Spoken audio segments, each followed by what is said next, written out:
আমরা ৮ বছরের একটা শিশু ইজ্জতের নিরাপত্তা দিতে পারিনি। বাংলাদেশের মজলুমরা মুক্তি পেয়েছে ৫ই আগস্ট, কিন্তু আমার ভাই আজহারুল ইসলাম এখনো মুক্তি পাননি। আমরা মত পার্থক্যকে ওয়েলকাম করি, কিন্তু আমরা মতবিরোধ চাই না। নারায়ে তাকবীর, নারায়ে তাকবীর, নারায়ে তাকবীর, আল্লাহু আকবার। নারায়ে তাকবীর, নারায়ে তাকবীর, নারায়ে তাকবীর, আল্লাহু আকবার। জামাতের কর্মীরা সারা পৃথিবীতে কালেমার দাওয়াত দিয়েই যাবে। জামাতের কর্মীরা সারা পৃথিবীতে কালেমার দাওয়াত দিয়েই যাবে। কোরআনের আলোকে সমাজ বিনির্মাণ, কোরআনের আলোকে সমাজ বিনির্মাণ, হাজার জুলুম বাধা উতরে যাবে। জামাতের কর্মীরা সারা পৃথিবীতে কালেমার দাওয়াত দিয়েই যাবে। জামাতের কর্মীরা সারা পৃথিবীতে কালেমার দাওয়াত দিয়েই যাবে। যাদের আদর্শে নবীজি চেতনা ইসলাম, শান্তি কায়েমে যারা শপথ নিল, যারা দিনে রাত ময়দানে কেটে যায় নির্ভীক, প্রভু রাহে যারা জীবন দিল, যাদের আদর্শে নবীজি চেতনা ইসলাম, শান্তি কায়েমে যারা শপথ নিল, যারা দিনে রাত ময়দানে কেটে যায় নির্ভীক, প্রভু রাহে যারা জীবন দিল, মাজলুম অসহায় মানবতার ডাকে, মাজলুম অসহায় মানবতার ডাকে, সবার আগে দেখো তাদের পাবে। জামাতের কর্মীরা সারা পৃথিবীতে কালেমার দাওয়াত দিয়েই যাবে। আলহামদুলিল্লাহি রাব্বিল আলামিন, ওয়াসসালাতু ওয়াসসালামু আলা রাসূলিহিল কারীম ওয়া আলা আলিহি ওয়া সাহবিহি ওয়া আহলি বাইতি আজমাইন। আজকের এই ইফতার মাহফিল বাংলাদেশ জামাত ইসলামীর পক্ষ থেকে আয়োজন করা হয়েছে, যাদের ত্যাগ এবং কুরবানির বিনিময়ে আমরা প্রিয় বাংলাদেশের স্বাধীনতা অর্জন করেছি এবং 2024 সালের 5ই আগস্ট, যেটাকে 34 জুলাই বলা হচ্ছে, যাদের সীমাহীন ত্যাগ এবং কুরবানির বিনিময়ে আমরা একটি নতুন বাংলাদেশ পেয়েছি।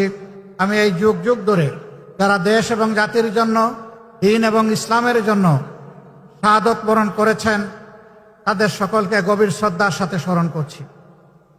সেই সাথে যারা জাতীয় মুক্তির জন্য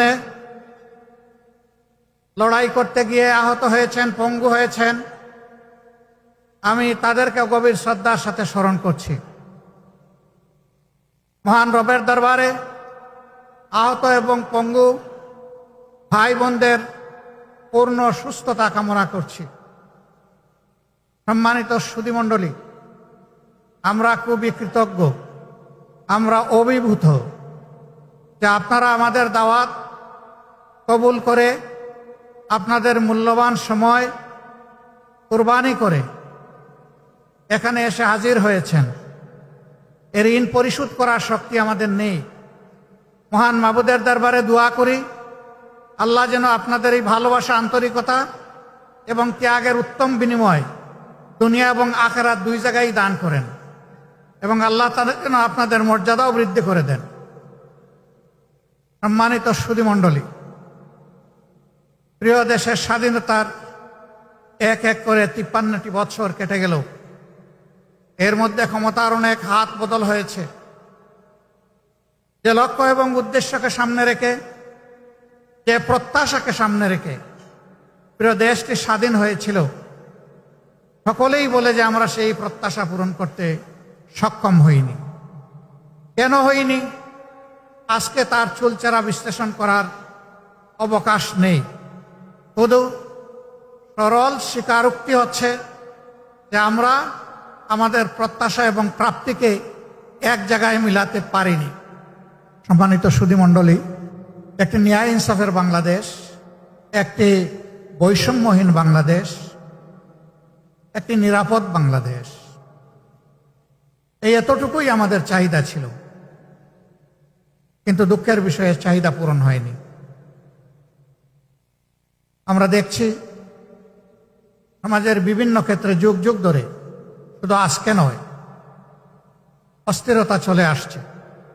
যুগ যুগ ধরে এই সমস্ত অন্যায় অপকর্ম এবং জুলুম চলে এসেছে। কোনো সময় মাত্রা একটু কম, কোনো সময় একটু বেশি। জুলুম কখনো বন্ধ হয়নি এবং জুলুম থেকে জাতি মুক্তিও পায়নি। তার সবচেয়ে নিদারুণ শিকার হয়ে মাত্র 2 দিন আগে সারা বাংলাদেশের মানুষকে কাঁদিয়ে 8 বছরের একটা শিশু শব্দহীন চিৎকার দিয়ে বলে গেছে, লজ্জা, লজ্জা এই সমাজ, লজ্জা এই দেশ, লজ্জা এই জাতি। আমরা 8 বছরের একটা শিশু ইজ্জতের নিরাপত্তা দিতে পারিনি। হ্যাঁ, রাষ্ট্রের পক্ষে এটি সম্ভব নয়।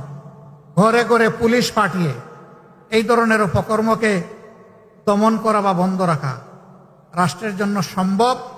রাষ্ট্র যদি তার নাগরিককে সত্যিকারের মানবিক এবং সুশিক্ষা দিতে পারে, তাইলে সেই সুশিক্ষাই সমস্ত কুসংস্কার থেকে ঠেকিয়ে দিতে পারে। আমাদের অভাবটি হচ্ছে এই জায়গায়। আমাদের শিক্ষিত লোকের কোনো অভাব নেই, কিন্তু কি শিক্ষিত, কেউ অর্ধশিক্ষিত, কেউ অক্ষর জ্ঞান বঞ্চিত, আজকে আমরা একাকার হয়ে গিয়েছি। নৈতিক শিক্ষার অভাবে এ অবক্ষয় দেখা দিয়েছে। মহান আল্লাহ তাআলার দরবারে দোয়া করি, আগামীর বাংলাদেশ যেন নৈতিক শিক্ষা নির্ভর একটি বাংলাদেশ হয়। শিক্ষা জাতির মেরুদণ্ড।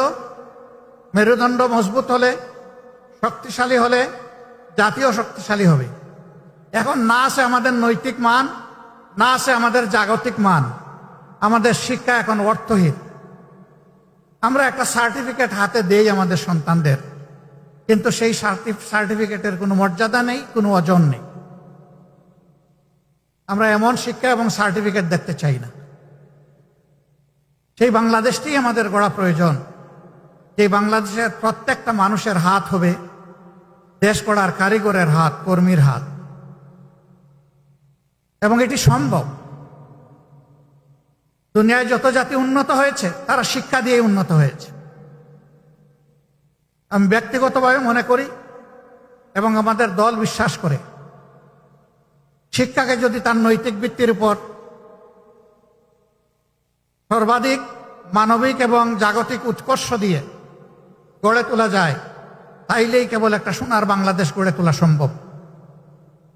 কারণ ওখান থেকে ওই মানুষটি বের হবে যিনি যত বড় শিক্ষিত হন, সমাজের যত বড় দায়িত্বপূর্ণ পদে অধিষ্ঠিত হন, তিনি একথা বিশ্বাস করবেন, আমার এই শিক্ষার পিছনে, বেড়ে ওঠার পিছনে, আজকের এই দায়িত্বে আসার পিছনে এদেশের প্রত্যেকটি মানুষের অবদান রয়েছে। গরিব ধনী নির্বিশেষে সমস্ত মানুষের ট্যাক্সের পয়সা দিয়ে আমি যে বিদ্যালয়ে লেখাপড়া করেছি, যে কলেজে লেখাপড়া করেছি, যে ইউনিভার্সিটিতে লেখাপড়া করেছি, সেই সবগুলার ইট, পাতন, নুড়ি, বালু, সিমেন্ট, রড সবগুলা কিনা হয়েছে। মিস্ত্রির হাত লেগেছে ওই ট্যাক্সের টাকা দিয়ে। সুতরাং আমি কেবল আমার পরিবারের নয়, আমি গোটা জাতির এবং গোটা জাতির কাছে আমার দায় রয়েছে। এই অনুভূতি যখন নাগরিকদের মধ্যে পয়দা হবে, তখন কারো অধিকার আর কারো দ্বারা লঙ্ঘিত হবে না। কিন্তু এই অনুভূতিটুকু সৃষ্টি না হওয়া পর্যন্ত অধিকার দোলন এবং লঙ্ঘন চলতেই থাকবে। সম্মানিত সুধীমণ্ডলী, আপনারা হয়তো সকলেই ছিলেন না, কিন্তু অনেকে ছিলেন। 2024 সালে গেল রমজানে আমরা সোনারগাঁও হোটেলে ছোট্ট একটা আয়োজন করেছিলাম। আমরা আমাদের দলের নামেই বুকিং দিলাম। কর্তৃপক্ষ আমাদেরকে অনুরোধ করলো দেশের পরিবেশ পরিস্থিতির কারণে আপনাদের কাছে আমাদের একটু দুঃখ প্রকাশ করতে হচ্ছে। আমরা বললাম, কি সেই দুঃখ প্রকাশ?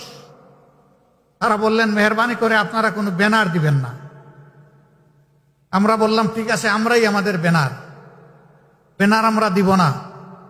বললো, তাইলে আর কোনো অসুবিধা নেই।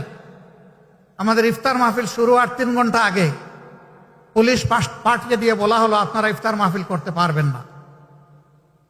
আমি তখন আমার বাসা থেকে সোনারগাঁ হোটেলে যাওয়ার পথে আমার সহকর্মীরা জিজ্ঞেস করলেন, কি করব? আমি বললাম, আমাদের যারা দাওয়াত পেয়েছিলেন তারা কি এসে গেছেন? বলে যে হ্যাঁ, তাদের অনেকেই এসে গেছে। আমি বললাম যে তাদেরকে বলে দিন আমাদের মেহমানরা এসে গেছেন, পারলে তোমরা বের করে দাও, আমরা কাউকে এখান থেকে বিদায় দিতে পারবো না, এবং আমি আসছি। আল্লাহ যেন সেই পর্যন্ত আমাকে হায়াত দেন, আর আপনারা অপেক্ষা করেন। আমি যাওয়ার পরে জিজ্ঞেস করলাম, আমাদের অপরাধ কি? বলে যে স্যার, আপনাদের কোনো অপরাধের বয়ান আমরা দিতে পারবো না, আমরা প্রচন্ড চাপে আছি। আমি বললাম, সেই চাপটা কে দেয়? ওই যে উপর মহল থেকে। আমি বলি যে আমি কোনো উপর মহল মানি না, এটা আমার নাগরিক অধিকার। আমি কোনো অবৈধ পার্টি নয়, আমি কোনো নিষিদ্ধ পার্টি নয়, আমার এখানে অধিকার রয়েছে।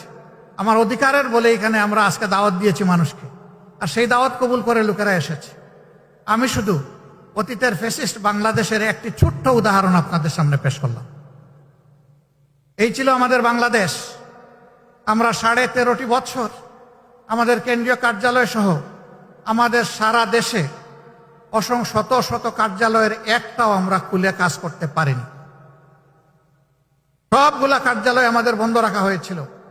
আপনারা জানেন, এক এক করে আমাদের 5 জন শীর্ষ দায়িত্বশীলকে, তৎকালীন আমিরে জামাত সহ, অত্যন্ত নির্মমভাবে পাশবিক কায়দায় মিথ্যা অভিযোগে তাদেরকে বিচারিক হত্যার মুখোমুখি করে ফাঁসিতে ঝুলানো হয়েছে। আরো 6 জনকে জেলের ভিতরেই মৃত্যুর দিকে ঠেলে দেওয়া হয়েছে। আর একজন মৃত্যু যন্ত্রণা কাঁধে নিয়ে, ঘাড়ে নিয়ে, বুকে নিয়ে তিনি এখনো বেঁচে আছেন। তিনি আমাদের ভাই এটিএম আজহারুল ইসলাম। বাংলাদেশের মজলুমরা মুক্তি পেয়েছে 5ই আগস্ট, কিন্তু আমার ভাই আজহারুল ইসলাম এখনো মুক্তি পাননি। আমরা এই পাথর এখনো বুকে বহন করে চলছি। আইনের পেশ দিয়ে কেনই বিলম্ব আমরা বুঝতে পারছি না। আমরা চাই যাদের উপরে জুলুম হয়েছে তাদের একজন মানুষের জন্য আর জেলের ভিতরে না থাকে, এবং সেই সাথে অবিলম্বে আমাদের ভাইকে যেন সসম্মানে আমাদের বুকে ফিরিয়ে দেওয়া হয়। সম্মানিত ভাইরা, শুধু 11 জন দায়িত্বশীল নেতা নন, শত শত কর্মী নির্মমভাবে তাদেরকে হত্যা করা হয়েছে। অসংখ্য যুবককে থানায় ধরে নিয়ে থানার মেঝেতে শুয়ে পায়ে বন্দুক ঠেকিয়ে গুলি করে তাদের পা বিচ্ছিন্ন করে দেওয়া হয়েছে, হাত কেটে ফেলা হয়েছে, 2 চোখ তুলে নেওয়া হয়েছে, ঘর বাড়ি থেকে তাদেরকে তাড়িয়ে দেওয়া হয়েছে, গুম করা হয়েছে, চাকরি থেকে বিতাড়িত করা হয়েছে, ব্যবসা বাণিজ্য তছনছ করে দেওয়া হয়েছে, বোলডোজার দিয়ে আমাদের নেতৃবৃন্দের ঘর দুয়ার ভেঙে ছাতু বানিয়ে ফেলা হয়েছে। আমরা সেই কষ্টগুলা বুকে বহন করে চলছি। শুধু কি আমরা না, গোটা জাতি। সরকারের বিরুদ্ধে যাদেরই অবস্থান ছিল, ফ্যাসিবাদের বিরুদ্ধে যাদেরই অবস্থান ছিল, সেই সমস্ত রাজনৈতিক দল, ওলামায়ে কেরাম, প্রতিবাদী কণ্ঠ, সাংবাদিক বন্ধুগণ, কাউকেই তারা ছাড় দেয়নি। সকলের উপর তারা জুলুম করেছে, সবাইকে খুন করেছে, সবাইকে অপদস্থ করেছে, সবাইকে অপমান করেছে, লক্ষ লক্ষ মামলা দিয়ে কোটি মানুষকে বারবার জেলের ভিতরে নিক্ষেপ করেছে। আমরা চাই এই অন্ধকার যুগ, আওয়ামী জাহিলিয়াত আর বাংলাদেশে ফিরে না আসুক।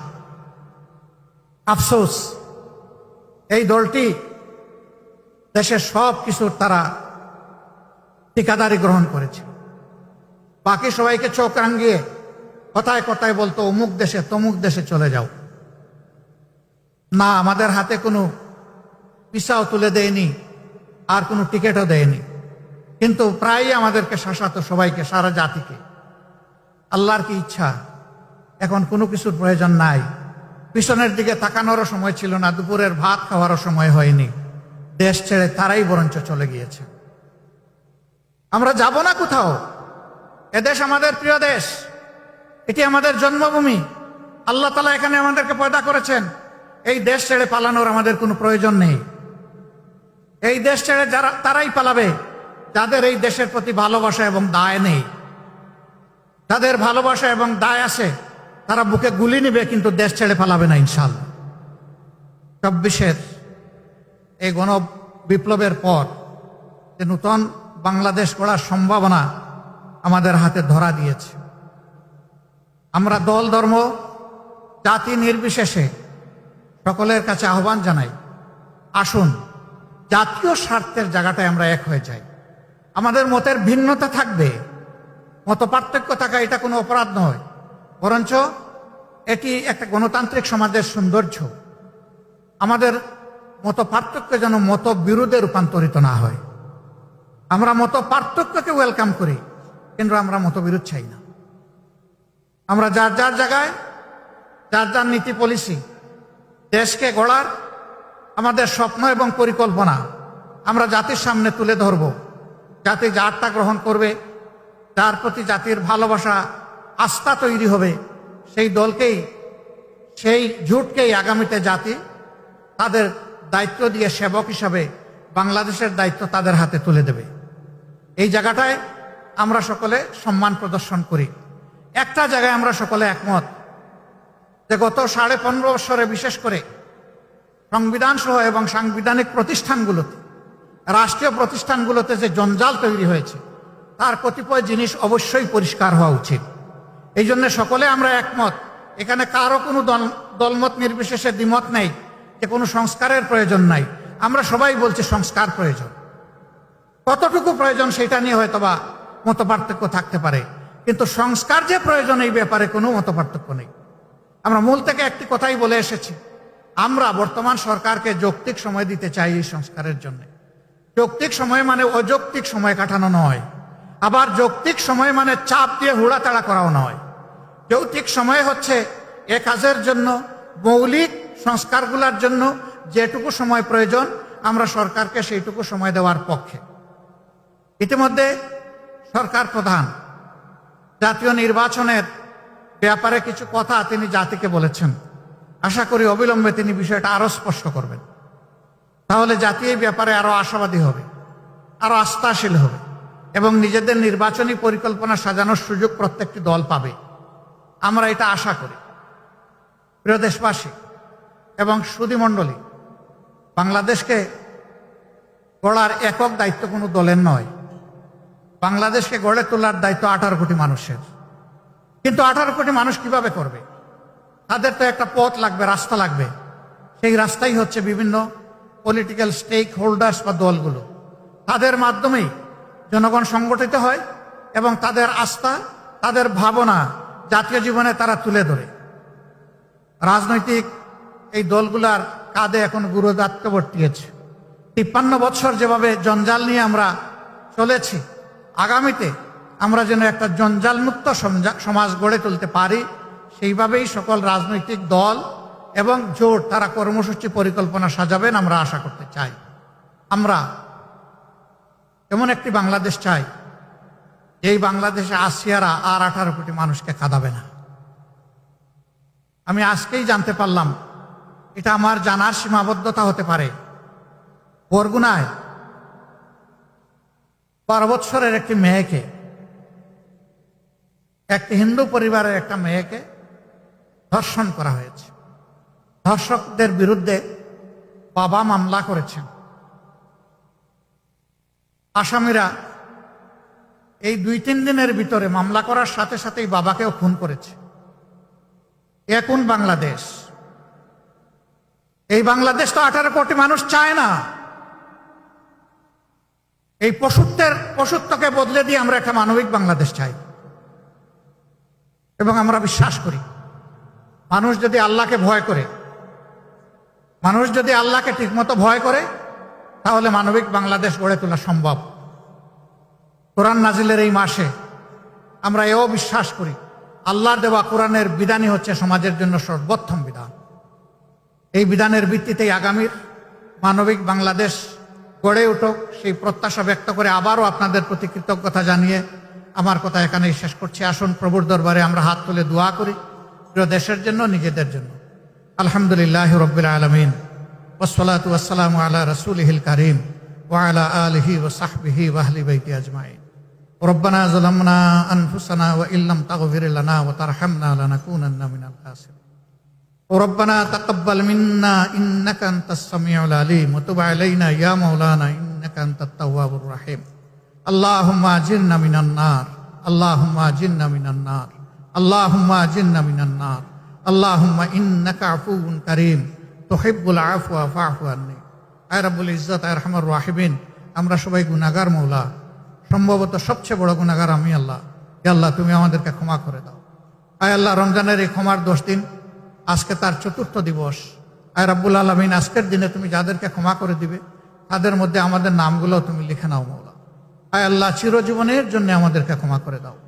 আল্লাহ, বিশ্বাস করি আমাদের গুনাহ খাতা, আমাদের নাফরমানি পর্বত সমান, কিন্তু তোমার ক্ষমার কোনো সীমা পরিসীমা নাই। এই অসীম আল্লাহর কাছে আমরা হাত তুলেছি, রব্বুল আলামিন তুমি আমাদেরকে ক্ষমা করো। আয় আল্লাহ, আমাদের শহীদ পরিবারগুলোকে ক্ষমা করো। আল্লাহ, শহীদদেরকে শাহাদাতের পূর্ণ মর্যাদা দান করো।